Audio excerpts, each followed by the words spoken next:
On lauantai ja kesäkuun vissiin viimeinen päivä, 30. päivä. Ja ollaan Raunsejärven rannalla ja vaeltamaan ollaan taas menossa. Ja suunta olisi semmonen paikka kuin Traunstein. Eli se on tämän Salzkammergutin seudun tämmönen eniten alppivuori. Sitä nyt ei näy tähän parkkipaikalle, kun se on noiden kallioiden takana. Mutta korkealle ollaan menossa. Se oli jotain vähän yli 1600 metriä ja nyt ollaan 500 metrissä. Eli tämmönen 1100-1200 metriä on nousua edessä. Ja pitäisi olla semmoista aika ilmavaa reittiä. Mutta sinne lähdetään. Ennen kuin lähdetään ylöspäin, niin tässä kuljetaan tätä järven rantaa ja täällä mennään oikein tunnelinkin. Nyt ollaan täällä tunnelissa ja on aika jännä paikka.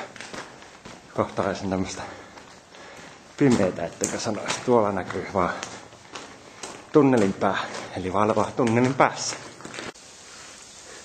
Eli reittivalinta on Naturfreunde Stieg ja tonne päin lähdetään. Menee pari kaveria just mun edellä. Kai tonne pääsee. Tai pääseehän sinne. Siinä menee ensimmäiset portaat, niin pääsee tuohon vähän harjanteelle. Että siitä pääsee ylöspäin sitten. Tuolla näkyy se Raunsejärvi. Eli nyt jätetään järvi ja lähdetään sitten tonne ylöspäin. Vähän matkaa me ollaan tultu jo ylöspäinkin. Siellä tunnelissa tultiin ylöspäin. Nyt on tultu semmonen ehkä 20 minuuttia ylöspäin ja on tultu tätä jyrkännettä pitkin. Välillä on ihan kävelyosuuksia ja välillä sitten tommosia, jossa on näkyy toi kaapeli, jota pitkin sitten pidetään kiinni siitä ja kivetään ylöspäin. Nyt rupeaa muuten sataa. Nyt ollaan siis 800 metrissä ja 180 oli siinä, kun lähdettiin sen tunnelin jälkeen nousemaan, että 320 metriä ollaan tultu ylöspäin. Ja vielä on matkaa ylöspäin, se on 1670 se huippu, eli 800 metriä vielä ylöspäin. Tää on tämmönen harjanne. Tuolla näkyy vähän jyrkkää tiputusta toiseen suuntaan. Sitten tuolla näkyy se, mistä mä oon tullut. Järvi näkyy tossa. 50 minuuttia mennyt suunnilleen. Tässä on tämmönen aika jyrkkä kohta. Tässä menee portaat ylöspäin ja tuolta ollaan tultu tätä kallion reunaa pitkin noustu ja tässä menee pari tyttöä mun edellä, niin antaa mennä niitä vähän rauhalla. Mä ohittelen niin sitten kun tulee vähän tasaisempaa. Ihan hienoa. Ehkä helpompi reitti kuin viimeksi. Viimeksi oli semmoista ärsyttävää nousua, mutta tässä ei ole niin paha. Tai noustaan koko ajan niin jyrkkää, että pitää kiivetä, ettei muuta haaveile edes. Yksi setä meni mun ohi äsken juosta, että kai sitä niinkin pystyy. Mä en pysty. Nyt ollaan sitten jo yli 1000 metrissä ja nousua jatkuu tuolla. Traunsteinin nämä jyrkänteet hahmottuu edelleen.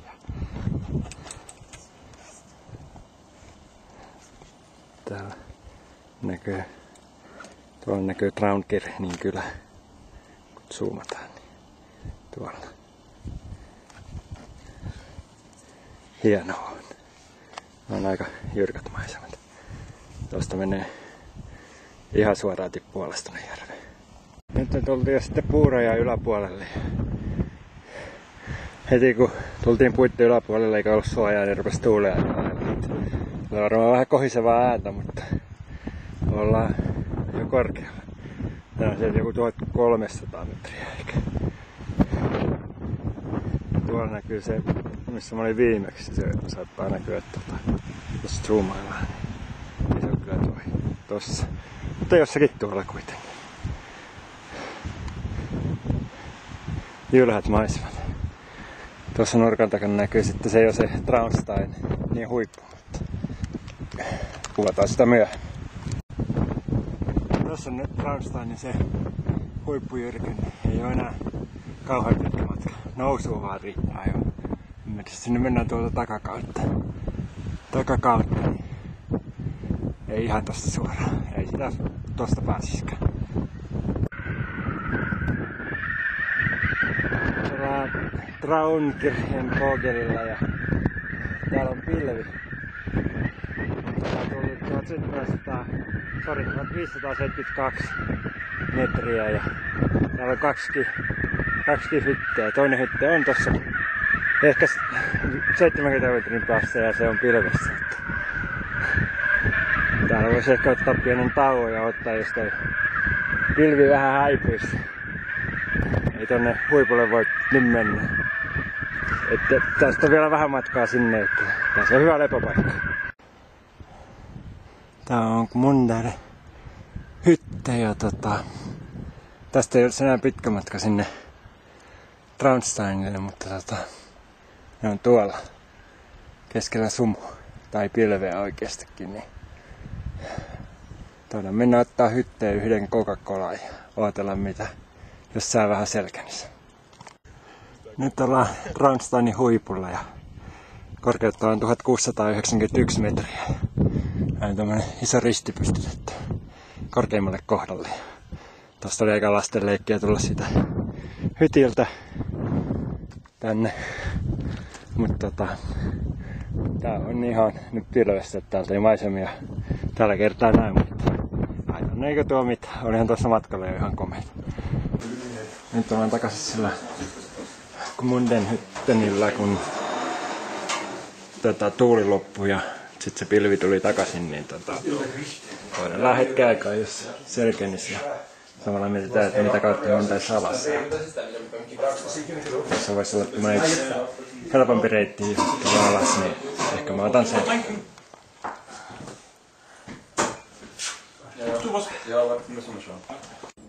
Nyt on tultu jo pikkasen matkaa alaspäin ja tällä puolella ainakin on pilvet vähän alempana. On täällä vielä vähän tuommoista usvasumua ja tuolla näkyy toi Traunsteinin järvi, jolla me ollaan laskeutumassa. Ja tuo ojitie, joka on nyt tuossa kuvan alaosassa, niin sinne mä oon menossa ja sitä pitkin kierrän takaisin sitten sinne auton lähtöpaikalle. Tuolta vaan tultu tunnin verran alas ja en mä oikein tätä alastua osaa, mutta alaspäin tullaan ja mennään. Hienot maisemat on täällä, että vieläkin toi huippu on pilvessä, että ei siitä olisi paljon iloa ollut odotella. Mennään kotiin lepäämään ja laittaa ruokaa ja vaikka mitä syömään. Nyt on ainakin Jyrki-Alamäki takana ja ollaan tultu tämmöiselle tielle ja tätä pitkin on sitten marssia semmoiseen ehkä 2-3 kilsaa sinne auton parkkipaikalle, mutta hyvin on toisestaiseksi selvitty ja varmaan oli järkevä teko tulla tätä tietä pitkin, että olihan se jyrkkä, mutta ei tuullut ainakaan niin paljon ja varmaan voisi olla sitä toista kautta jyrkempi. Mutta nyt maantie on kova kävellä ja miten ne laulaakaan. Sitten päivän loppukaneetit. Pikkasen yli 5 tuntia kesti tää reissu, että kyllä tää tästä meni. Ihan kiva reissu oli. Ja nyt kun mä oon alhaalla, niin tietysti ylhäällä näyttäisi olevan ihan kirkasta, mutta varmaan vielä vähän tuulista on, että eipä voi mitään. Mutta ihan kiva oli, ei se siitä ollut kiinni. Kenkä on vähän risa. Lähti pohjapuoleksi irti. Mä sitä jo viimeksi vähän paikkailen, mutta ei se näköjään auttanut. Mutta keksitään jotain sille.